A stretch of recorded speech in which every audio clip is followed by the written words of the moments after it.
That sir, we in India today pay taxes like England to get services like Somalia. सरकार ने वो achieve कर लिया जिसे अचीव करना संभव ही नहीं था। इस सरकार ने इस बजट से लगभग देश के हर वर्ग को निराश किया। भारतीय जनता पार्टी की 303 सीटें थी।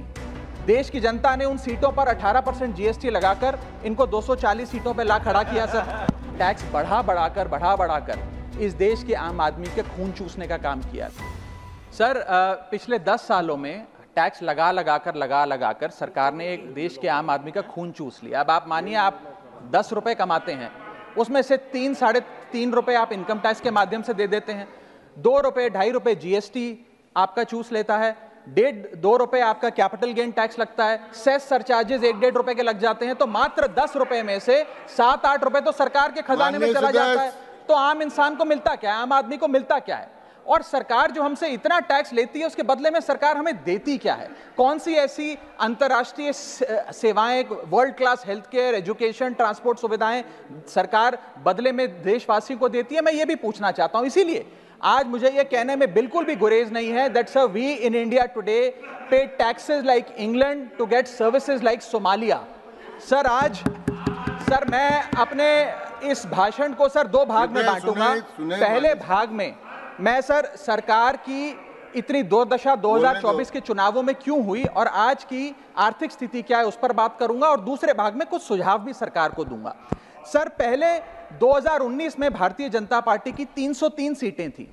देश की जनता ने उन सीटों पर 18% जीएसटी लगाकर इनको 240 सीटों पर ला खड़ा किया सर। इसके कई कारण बताए जाते हैं। कोई कहता है कि धर्म का कार्ड नहीं चला, कोई कहता है जातीय कारण है, तो कोई कहने लगता है कि टिकट डिस्ट्रीब्यूशन में कमी रही। सर ये सब ऊपरी कारण है। मैं 3 कारण बताता हूं जिस वजह से भारतीय जनता पार्टी की ये दुर्दशा हुई। पहला कारण है इकोनॉमी, दूसरा कारण है इकोनॉमी, और तीसरा कारण भी है इकोनॉमी। सुनिए प्लीज, ये सर मैं बैठ जाता हूं। ये राष्ट्रपति के अभिभाषण पर चर्चा नहीं है, ये आम बजट पर चर्चा है। माननीय राघव चड्ढा जी आपस में बात नहीं करें। माननीय राघव चड्ढा जी, ये राष्ट्रपति के अभिभाषण पर चर्चा नहीं है, ये आम बजट पर चर्चा। बोलिए आप सर, बजट पे आप बोलो। आप बजट पर बोलिए, आम बजट। सर अगर आपने मेरी पूरी बात सुनी होती तो शायद इतनी आपत्ति इन लोगों को ना होती। सर मैं यही कहना चाह रहा हूं कि कई कारण बताए जाते हैं चुनावी हार के, लेकिन मेरे मुताबिक 3 महत्वपूर्ण कारण है। पहला कारण इकोनॉमी, दूसरा कारण इकोनॉमी, और तीसरा कारण भी इकोनॉमी। मैं इकोनॉमी की बात कर रहा हूं, चुनावों की बात नहीं कर रहा सर। पहला कारण, सर मैं बैठ जाता हूं सर, इनको चिल्लाने दीजिए, मैं बैठ जाता हूं सर। माननीय सदस्य बैठिए। जब आपका समय आए तो आप बता देना दिल्ली में कैसे आ रहे, अभी उनको बोलने दीजिए। बोलिए बंद। अभी उन्होंने बना दिया है। बोलिए। सर पहला कारण हार का है rural income and inflation. Sir Bharat की 60% से ज्यादा आबादी सर गांव में बसती है, लेकिन आज सर सर ये ठीक नहीं है सर। इनकी तबीयत खराब है, इनके पेट में क्यों दर्द हो रहा है? इनकी तबीयत खराब है, क्या दिक्कत है? इनके पेट में दर्द हो रहा है, इनकी तबीयत खराब है क्या सर? आज आप बैठिए, बैठ जाए माननीय सदस्य, कृपया बैठ जाए मन, कृपया बैठिए।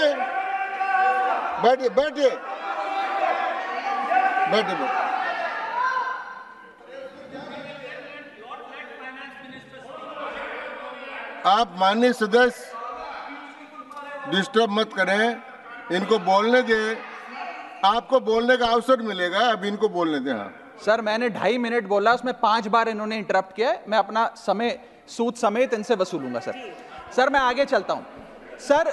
इस देश में सर पहला मेरा कारण था, ब्याज की आदत ठीक नहीं है sir, rural income and inflation.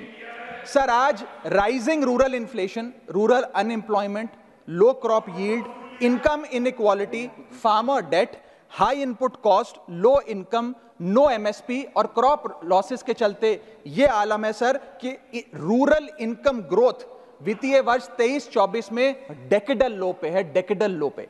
और सर इसी के साथ साथ किसानों की आय दुगना करने का वादा था, स्वामीनाथन कमीशन के अनुसार एमएसपी देने का वादा था, वो वादे जब पूरे नहीं हुए तो आलम यह है सर कि पिछले 25 महीने लगातार रियल रूरल वेजेस डिक्लाइन पर हैं लगातार, और इसके साथ साथ यूपीए के दौरान, कांग्रेस पार्टी की सरकार के दौरान फार्म वेजेस में 8.5% का इजाफा देखा गया था। एनडीए 1 के दौरान 3% और एनडीए 2 के दौरान -0.6% का इजाफा देखा गया, यानी कि रूरल वेजेस गिरती जा रही हैं। सर मैं इसे साधारण भाषा में समझाता हूं सर 2014 में एक दिहाड़ी मजदूर एक दिन की अपनी दिहाड़ी से 3 केजी अरहर की दाल खरीद सकता था सर आज वही दिहाड़ी मजदूर वर्ष 2024 में एक दिन की दिहाड़ी से 1.5 केजी अरहर दाल खरीद पा रहा है, यानी कि महंगाई भी बढ़ रही है और उसकी आमदनी भी घट रही है। इसका नतीजा क्या हुआ सर? इसका नतीजा यह हुआ कि इनका वोट शेयर घटा, रूरल एरियाज में 5% भाजपा का वोट शेयर घटा, इनके खुद के यूनियन एग्रीकल्चरल मिनिस्टर चुनाव हार गए और 398 रूरल सीट्स में से 2019 में इनको 236 मिली थी, आज 398 सीट्स में से इस बार मात्र 165 सीटें मिली हैं, यानी कि रूरल इंडिया में इनको नकार दिया गया है सर दूसरा मेरा जो आज देश में आर्थिक स्थिति है जिसके कारण इनकी भी ये चुनावों में दशा हुई, उसका है फूड इन्फ्लेशन। सर थाली का बजट बिगड़ गया सर, आटा हो, दूध हो, चावल हो, दही हो, हर वस्तु पे महंगाई का आलम है, जीएसटी का आलम है और लगातार इस देश में फूड इन्फ्लेशन बढ़ता जा रहा है। 9 से 9.5% के लगभग आसपास फूड इन्फ्लेशन मंडरा रही है सर इस देश में। और मैं पूछना चाहता हूं सरकार से कि वो कमोडिटीज जिसमें हम सेल्फ सफिशिएंट थे, वो कमोडिटीज जिसमें हम एक्सपोर्ट किया करते थे, उसमें कैसे महंगाई घुस गई? और अगर वो कमोडिटीज भी महंगी हो गई हैं तो उसका फायदा किसान को क्यों नहीं मिलता? वो सारा पैसा जा कहां रहा है? ये एक बड़ा महत्वपूर्ण सवाल है सर। आटा 2014 में 21 रुपए प्रति केजी बिका करता था, आज 42 रुपए प्रति केजी हो गया है। दूध 30 रुपए प्रति लीटर के आसपास बिका करता था वर्ष 2014 में, आज 2024 में 70 रुपए प्रति लीटर बिकता है सर। देसी घी 2014 में 300 रुपए प्रति केजी पे बिका करता था, आज 2024 में 675 रुपए प्रति केजी बिकता है। अरहर की दाल 80 रुपए प्रति केजी बिका करती थी 2014 में, आज 230 रुपए प्रति केजी बिक रही है और न जाने कितनी वस्तुओं के दाम आसमान छू रहे हैं सर। और अगर यही रफ्तार रही महंगाई की तो जितनी रफ्तार से 303 से 240 पर आए हैं उससे तेज रफ्तार से 240 से 120 पर आएंगे सर ये लोग। Sir third reason is unemployment, यानी कि बेरोजगारी। सर इनफॉर्मल सेक्टर हो या फॉर्मल सेक्टर हो, अनऑर्गेनाइज सेक्टर हो या ऑर्गेनाइज सेक्टर हो, हर जगह अनएम्प्लॉयमेंट है। और सीएमआई की रिपोर्ट यह बताती है कि अनएम्प्लॉयमेंट दर ऑर्गेनाइज सेक्टर की इस देश में 9.2% है। अनऑर्गेनाइज सेक्टर की तो बात ही भूल जाइए, ऑर्गेनाइज सेक्टर की अनएम्प्लॉयमेंट दर 9.2% है। और हम लोग अपने देश के ह्यूमन रिसोर्सेज को किस कागार पे लाकर खड़ा कर दिया है उसका आलम देखिए सर।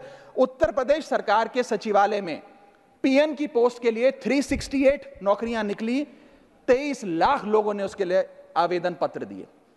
इंडियन रेलवेज के ग्रुप डी एम्प्लॉइज में 63,000 पोस्ट निकली, उसके लिए 2.5 करोड़ लोगों ने आवेदन पत्र दिए। 2.5 करोड़ ऑस्ट्रेलिया की आबादी से भी ज्यादा है sir 9,900 constable post Bihar police निकालती है, उसके लिए 11 लाख आवेदन पत्र आते हैं। और सर सारी चीजें छोड़िए, महाराष्ट्र सचिवालय के कैंटीन में 12 वेटरों को भर्ती करने के लिए जब आवेदन पत्र मांगे गए तो 7,000 लोगों ने आवेदन पत्र दिए, जिसमें कई पोस्ट ग्रेजुएट्स और ग्रेजुएट्स भी शामिल थे सर। यह बेरोजगारी का आलम है। चौथा, की सेक्टर स्टैग्नेशन।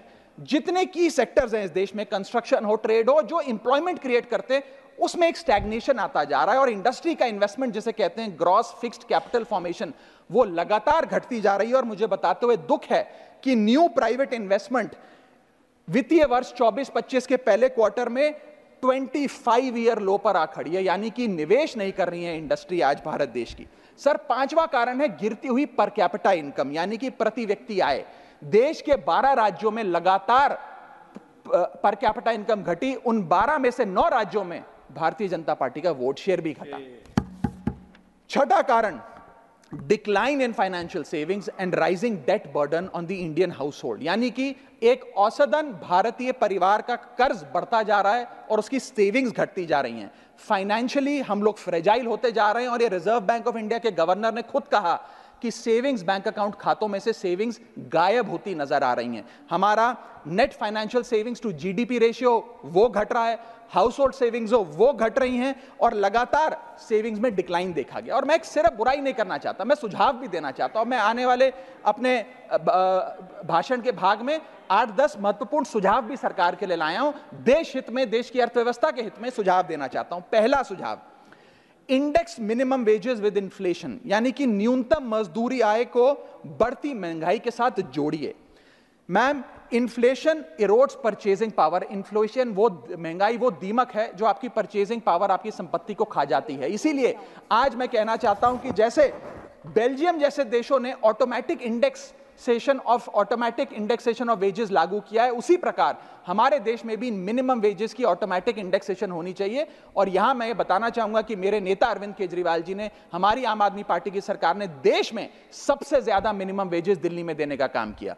दूसरा मेरा महत्वपूर्ण सुझाव, rework the agricultural pricing formula, यानी कि जब किसान खुले बाजार में अपनी फसल बेचने जाता है मैम, तो वहां पर एक मिनिमम रिजर्व प्राइस होना चाहिए, यानी कि उस प्राइस के नीचे किसान की कमाई नहीं होगी, किसान को उस रेखा के नीचे का दाम नहीं मिलेगा। इससे प्राइस वोलेटिलिटी से किसान बचेगा, इकोनॉमिक सिक्योरिटी किसान को मिलेगी और प्रोडक्शन में कंटिन्यूटी रहेगी। मेरा तीसरा सुझाव, legal guarantee to MSP in accordance with Swaminathan commission report. Swaminathan commission report की बात सुनते सुनते कि हम लागू करेंगे, मेरे भी बाल पक गए हैं, लेकिन आज तक लागू नहीं हुआ। मैं अनुरोध करूंगा सरकार से कि उस लीगल गारंटी को देश के किसान को सौंपे।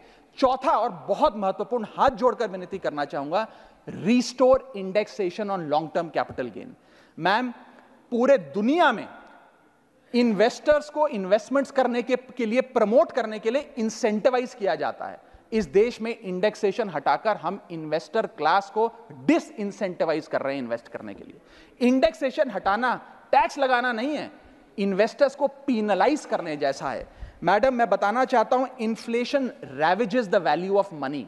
पैसे को खा जाता है इन्फ्लेशन, इसीलिए हम कॉस्ट ऑफ एक्विजिशन को इंडेक्स कर कैपिटल गेन टैक्स की कैलकुलेशन करते हैं। और जो लोग खुश हैं आज कि कैपिटल गेन टैक्स को 20% से घटाकर 12.5% कर दिया है, उनके लिए मैं एक उदाहरण लाया हूं। इस उदाहरण के माध्यम से हम समझ जाएंगे कि कैसे इंडेक्सेशन हटाना इस देश के इन्वेस्टर को एक बहुत बड़ी उसकी जेब पे डाका डालने जैसा है।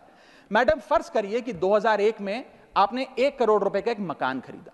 वो मकान की दर 6% के हिसाब से बढ़ती गई उसकी वैल्यू, और आज वो मकान जो 1 करोड़ का आपने 2001 में खरीदा था, वो आज 4 करोड़ 17 लाख रुपए का हो गया। अब दो सिनेरियो हैं, एक इंडेक्सेशन का सिनेरियो जिसमें आप बेचें उस पर टैक्स लगे, और एक नया सिनेरियो जिसमें आप उसे बेचेंगे तो नई रेट के अकॉर्डिंग उस पर टैक्स लगेगा।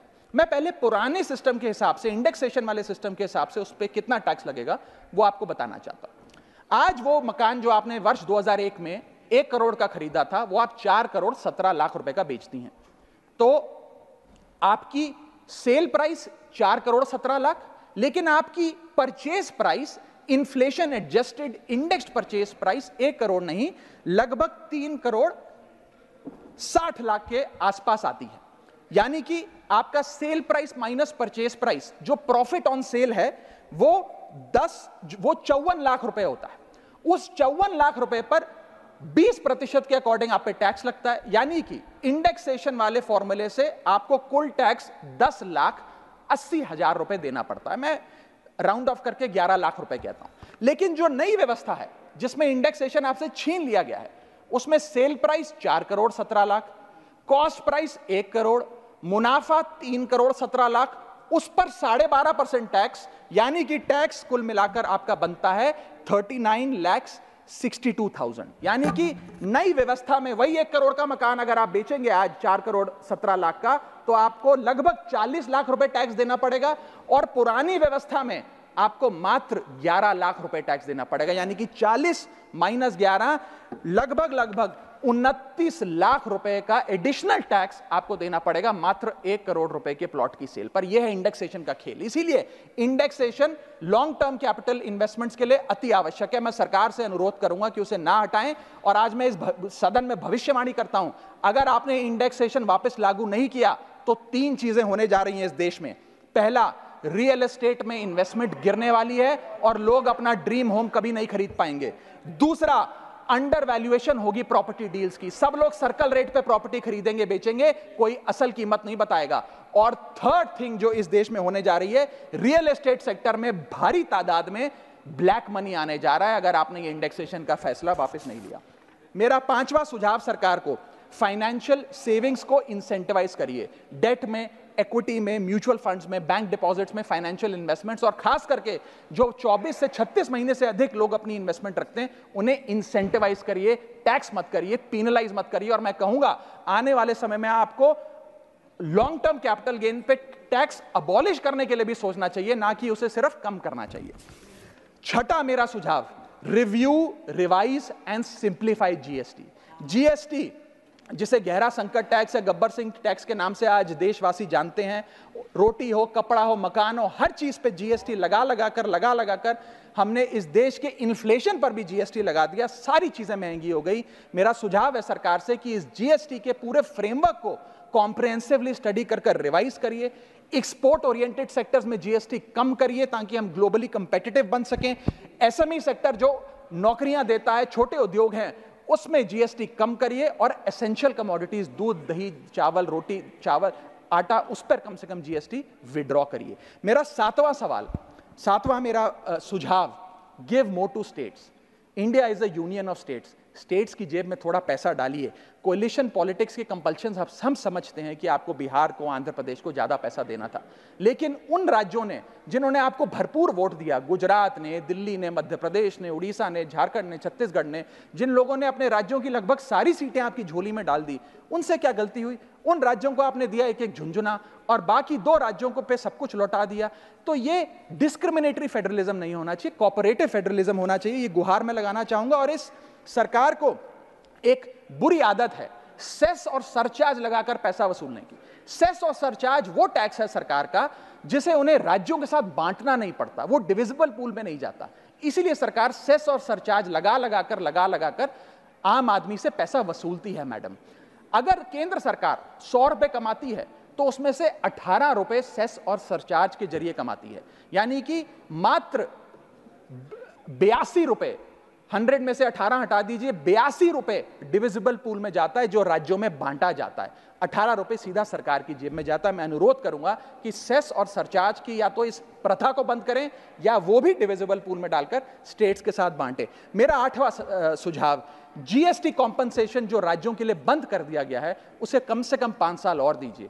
कई ऐसे राज्य हैं, तमिलनाडु है, महाराष्ट्र है, पंजाब है, गुजरात है, जिनकी अर्थव्यवस्था आज जीएसटी कॉम्पनसेशन के पैरों पे खड़ी हुई है, जो आज हमारे बजट का 10 से 15% हिस्सा इनकम का जीएसटी कॉम्पनसेशन से आता है। मैं अनुरोध करना चाहूंगा सरकार से कि कम से कम 5 साल और जीएसटी कॉम्पनसेशन देकर इन राज्य सरकारों की मदद की जाए। और अंत में बस मैं यही अपनी बात बोलकर खत्म करूंगा मैडम, कि इस बजट ने टैक्स बढ़ा बढ़ाकर इस देश के आम आदमी के खून चूसने का काम किया। मैं अनुरोध करूंगा कि डायरेक्ट टैक्स हो या इनडायरेक्ट टैक्स हो, इस पूरी व्यवस्था पे एक बार फिर से गौर फरमाया जाए। जो मैंने शुरुआत में कहा था उसे दोहराऊंगा, हम 10 रुपए अगर कमाते हैं तो उस पर 3-3.5 रुपए इनकम टैक्स लगता है, उस पर 2 से 2.5 रुपए जीएसटी खा जाता है, 1.5 रुपए का कैपिटल गेन टैक्स लगता है, आधे पैसे का सरचार्ज और सेस लगता है, यानी कि 10 रुपए में से 6 से 7 रुपए सरकार की जेब में चले जाते हैं। यानी कि अगर आप साल में 10 रुपए कमा रहे हैं तो 7 से 8 महीने की जो आपकी कमाई है वो सरकार ले जाती है, मात्र 3-4 महीने की कमाई आपकी जेब में आती है, और उस पर भी अन्य प्रकार के टैक्स लगते हैं। और उसके बदले में हमें कोई सुविधाएं नहीं मिलती है, ना ट्रांसपोर्ट, ना हेल्थ केयर, ना कोई इंफ्रास्ट्रक्चर, कोई ऐसे जैसे और बड़े बड़े विकसित देशों में, United states of America, United kingdom, European countries में जो हाई टैक्स रिजीम्स मानी जाती हैं उनमें नागरिकों को सुविधा दी जाती है, लेकिन उसके बदले में दिल्ली में, हिंदुस्तान में, देश भर में कोई ऐसी सुविधा केंद्र सरकार नहीं देती है। इसीलिए यह कहा जाता है that we impose taxes like the Europeans do to get services like sub Saharan countries. मैं अनुरोध करूंगा सरकार से कि इस टैक्स फ्रेमवर्क को डायरेक्ट हो या इनडायरेक्ट टैक्स हो उसका भी एक कॉम्प्रिहेंसिव रिव्यू करे। बहुत बहुत शुक्रिया।